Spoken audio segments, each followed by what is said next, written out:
Hoq, një pyetje, ose tashin vona Gjakovës, po.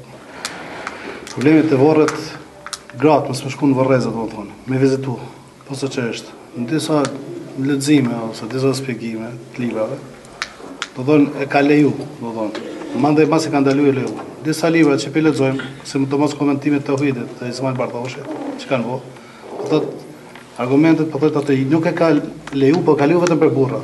Se lejimi është me vizitu, e mallkimi është mallkim. E ka mallku, to nuk e ka abrëgu. Ka khilaf të ulemat. Po, qysh është ma drejt për neve? Ka khilaf të ulemat, se do të janë dy hadithe që mallkimi, do të thonë, se ka hadith lan Allahu zawaratil qubur. I mallkon Allahu ato që shumë i vizitojnë Varrezat. Kjo hadith është sahih. Lan Allahu zairatil qubur, Allah i mallkon ato që vizitojnë Varrezat, Sheikh Albani thotë që është dhaif. Dhe shumë të hadith ulemat thonë që është dhaif. E pra që Albani rahimahullahu taala duke bën këtë dallimin e këtyre haditheve, thotë mallkimi është për ato që e teprojnë me vizitë. Jo për ata që shkojnë rëndom. Pse se ka shkuar Aisha radhiyallahu anha, mas pejgamberit alayhis salam, te vorret apo. E ka qenë punë e rëndom, s'ka pas domethënë kuptim të sahabëve që është e ndaluar në gjë. Topit dëmon tonë, po thotë që ka qenë pa s'ka pa, edhe nuk ka ditë se ka qenë xhenazë. Po, jo, ajo xhenazë, po kjo kur ka shkuar vizitu Varrezat, ka shkuar pas se ka shkuar mas, e ka pasur që është në Varreza, po s'u ka të rek për asaj. Nuk është të rek ajo pse kanë qenë Varreza, po kur ka pasur pejgamberi po kthehet, kjo ka ik. Mos ta shohë.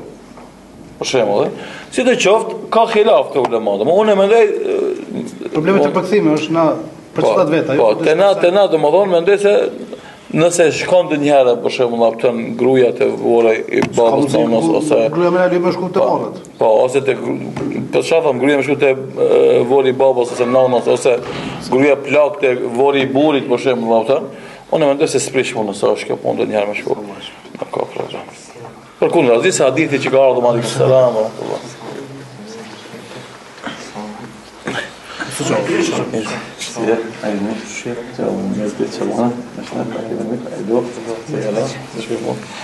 Se është hoxha kolegë në Sfolis për mund të po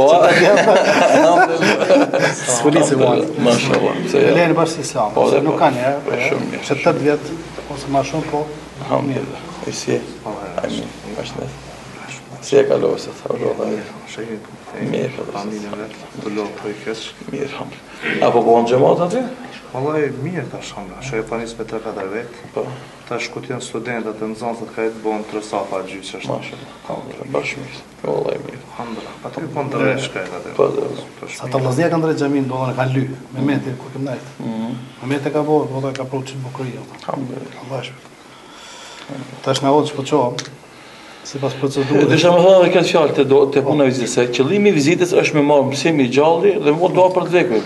Kjo ndodh, për shembull se ku është frika e ndarjesës vizitës, se gratë janë dobta dhe mundin me gabu. Ama ajo që e shohim na zakonisht te familjet fetare nuk ndodh gjë të tillë. Vonë se kom shkuar për shembull te vori i babës time me nanën time, me motrën time. Ato e ka kaluar sikur që e kaloj unë, mos nuk është ajo argument për shkak se ato janë dobta dhe flasin fjalë që janë në rregull. Nëse s'ka iman, nëse s'ka islam, ama kur ka islam si për te, si për ty është këshill. Edhe i vdekur i fiton si pidos mashkull, si pidos femër. Domethënë femër, atë çka unë mendoj se nuk mendimi më i saktë, Allahu a di më së miri është që nuk ban me shpeshtuar, më herë harrall ndonjëherë me shpunë të prishur.